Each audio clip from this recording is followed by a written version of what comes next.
Assalamualaikum warahmatullahi wabarakatuh. Perkenalkan, nama saya Muhammad Abiyan Anur Rizky dari kelas 1A Prodi T4 Teknik Informatika dengan nomor induk mahasiswa 350909030. Kali ini saya akan mempresentasikan materi macam-macam jenis jaringan untuk mata kuliah konsep teknologi informasi. Di sini saya akan membahas beberapa poin, yaitu yang pertama perbedaan internet dan intranet, yang kedua perbedaan internet dan extranet, yang ketiga VPN, yang keempat cara kerja ISP, dan yang terakhir TCP/IP. Yang pertama internet atau Internet Connected Networks. Internet adalah jaringan global yang menghubungkan jutaan perangkat di seluruh dunia, memungkinkan pertukaran informasi, pertukaran data yang secara cepat dan mudah. Internet memungkinkan kita untuk mengakses berbagai macam informasi, berkomunikasi, serta menjalankan berbagai layanan digital. Sebagai jaringan yang sangat luas, internet menggunakan protokol komunikasi seperti HTTP dan HTTPS yang sudah sering kita temui di berbagai website yang memungkinkan pengiriman data di antara perangkat yang terhubung. Cara kerja internet yaitu internet bekerja dimulai dengan mengirimkan data dari komputer atau perangkat pengguna melalui koneksi internet lokal seperti kabel atau Wi-Fi. Lalu data tersebut kemudian dikirim melalui jaringan lokal menuju router yang bertindak sebagai penghubung antara jaringan lokal dan internet secara keseluruhan. Fungsi-fungsi utama internet yaitu yang pertama sebagai sarana komunikasi, yaitu menghubungkan orang di seluruh dunia melalui email, chat, video call, dan media sosial. Yang contohnya seperti aplikasi WhatsApp, Gmail, Zoom, Discord, dan lain sebagainya. Lalu yang kedua sebagai sumber informasi dan pengetahuan, yaitu akses yang cepat ke berbagai data, berita, jurnal, dan konten yang edukatif. Sebagai contoh yaitu Google Search, Wikipedia, e-learning, digital library, dan masih banyak lagi. Lalu yang ketiga, sebagai media hiburan, internet menyediakan layanan streaming, game online, musik, film, yang contohnya yaitu seperti YouTube, Spotify, Netflix, TikTok, dan yang lain sebagainya. Lalu yang keempat, sebagai sarana bisnis dan ekonomi digital. Internet dapat mendukung transaksi online, e-commerce, dan pemasaran digital. Sebagai contoh yaitu aplikasi Tokopedia, Shopee, Gojek, dan digital banking. Lalu selanjutnya kita akan membahas intranet atau internal network. Pengertian intranet yaitu intranet adalah jaringan komunikasi dan informasi yang mengadopsi konsep local area network atau LAN yang dimana hanya berlaku pada lingkup yang kecil atau skala yang kecil. Jika internet dapat digunakan banyak perangkat di seluruh dunia untuk saling berkomunikasi, maka intranet hanya bisa digunakan pada skala kecil atau lingkungan yang kecil saja. Sebagai contoh yaitu suatu organisasi, instansi pemerintah, atau sebuah perusahaan. Intranet ini digunakan dalam lingkup tertentu dengan tujuan tertentu pula.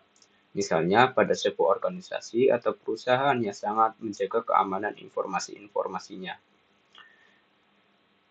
Lalu cara kerja intranet. Intranet bekerja dengan menghubungkan komputer-komputer di dalam satu jaringan lokal atau LAN menggunakan protokol yang sama seperti internet, yang biasanya TCP/IP. Bedanya, semua server, database, dan layanan webnya berada di dalam jaringan internal organisasi atau perusahaan itu sendiri, bukan di luar organisasi atau perusahaan. Lalu kita akan membedakan apa sih perbedaan internet dan intranet. Kalau internet, seperti yang tadi saya sudah jelaskan, yaitu internet adalah jaringan komputer berskala global yang menghubungkan jutaan perangkat di seluruh dunia. Siapapun bisa mengaksesnya selama punya koneksi dan perangkat yang terhubung. Contohnya saat kita membuka Google, YouTube, medsos seperti Instagram, WhatsApp, Instagram, dan lain-lain. Lalu, internet. Bedanya dengan internet yaitu sama jaringan komputer, tapi perskalanya terbatas yang hanya bisa diakses oleh orang-orang dalam satu organisasi atau lembaga saja, seperti di perusahaan, sekolah, atau di kampus. Biasanya digunakan untuk berbagi data, dokumen, atau komunikasi internal. Kesimpulannya yaitu internet dan intranet sama-sama sistem jaringan yang memungkinkan pertukaran informasi secara digital, memakai teknologi dan protokol yang sama, tapi bedanya yaitu pada cakupan akses dan tujuan penggunaannya. Lalu kita akan lanjut di extranet. Apa sih itu extranet? Extranet adalah jaringan pribadi yang digunakan oleh sebuah perusahaan atau organisasi untuk menyediakan akses yang aman dan terkendali ke informasi atau operasi bisnis kepada pihak ketiga yang terpercaya, misalnya vendor, pemasok, pelanggan, mitra, dan lain sebagainya. Extranet itu berbentuk situs atau platform yang berhubungan dengan pihak luar, bisa dianggap sebagai bagian atau perpanjangan dari intranet perusahaan. Ini karena informasi yang di-hosting di extranet biasanya hanya dapat diakses di jaringan internal. Cara kerjanya yaitu extranet bekerja dengan menghubungkan jaringan private intranet, perusahaan ke jaringan mitra, pelanggan, atau vendor terpilih melalui koneksi yang aman dan terenkripsi di atas infrastruktur internet publik. Pengguna luar hanya dapat mengakses bagian tertentu dari extranet setelah melewati proses autentikasi seperti login, sehingga data sensitif tetap terlindungi. Nah, kesimpulan dari ketiga jaringan tadi yaitu internet adalah jaringan global yang bersifat terbuka dan dapat diakses. Internet adalah jaringan global yang bersifat terbuka dan dapat diakses oleh siapa saja di seluruh dunia. Intranet merupakan jaringan internal yang digunakan dalam lingkungan organisasi atau perusahaan dan hanya dapat diakses oleh anggota yang memiliki izin. Lalu extranet adalah perluasan dari intranet yang memberikan akses terbatas pada pihak luar seperti mitra bisnis atau pelanggan. Untuk kesimpulannya, yaitu internet bersifat umum, kalau intranet bersifat internal, dan extranet bersifat terbatas atau khusus untuk kerjasama tertentu. Lalu selanjutnya kita akan membahas VPN atau Virtual Private Network. VPN adalah teknologi yang memungkinkan pengguna untuk membuat koneksi jaringan yang aman, terenkripsi, dan seolah-olah pribadi melalui jaringan publik seperti internet. VPN berfungsi menghubungkan perangkat seperti laptop, HP, komputer, dan lain sebagainya ke server lain yang dikelola oleh penyedia VPN itu sendiri. Lalu, seluruh lalu lintas data pada perangkat diteruskan melalui server penyedia VPN. Jadi, setiap kali membuka situs web atau aplikasi yang tidak oleh internet itu bukan lokasi dan IP asli pemilik, melainkan alamat IP server VPN. Lalu kita akan membahas ISP atau Internet Service Provider. ISP adalah sebuah perusahaan atau organisasi yang menyediakan layanan akses internet kepada pengguna. ISP berperan sebagai koneksi antara pengguna internet dan jaringan internet global, sekaligus beberapa layanan tambahan seperti email, registrasi domain, layanan VoIP atau Voice over Internet Protocol, hosting web, dan lain sebagainya. ISP akan terhubung ke satu atau beberapa jalur berkecepatan tinggi. ISP sendiri itu tidak bergantung pada layanan telekomunikasi yang digunakan.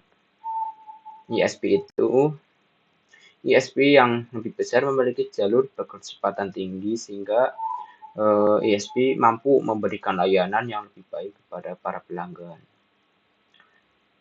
Lalu yang terakhir kita akan membahas TCP/IP. TCP/IP atau pendekan dari Transmission Control Protocol atau Internet Protocol. Merupakan salah satu jenis protokol yang berguna untuk melakukan proses pertukaran data di antara perangkat yang saling terhubung. Singkatnya, TCP/IP dapat diibaratkan sebagai jembatan yang menghubungkan dua atau lebih perangkat dalam jaringan internet, sehingga proses pertukaran data bisa terjadi.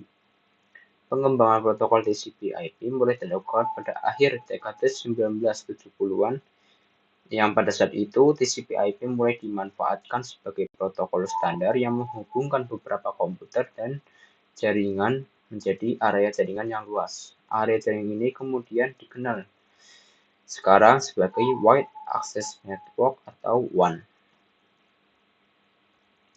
Cara kerja TCP/IP itu ada banyak.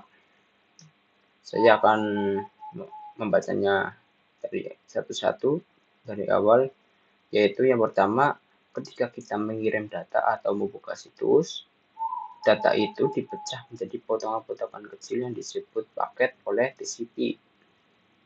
Lalu, paket itu diberi alamat tujuan oleh IP agar tahu harus dikirim kemana si paketnya itu.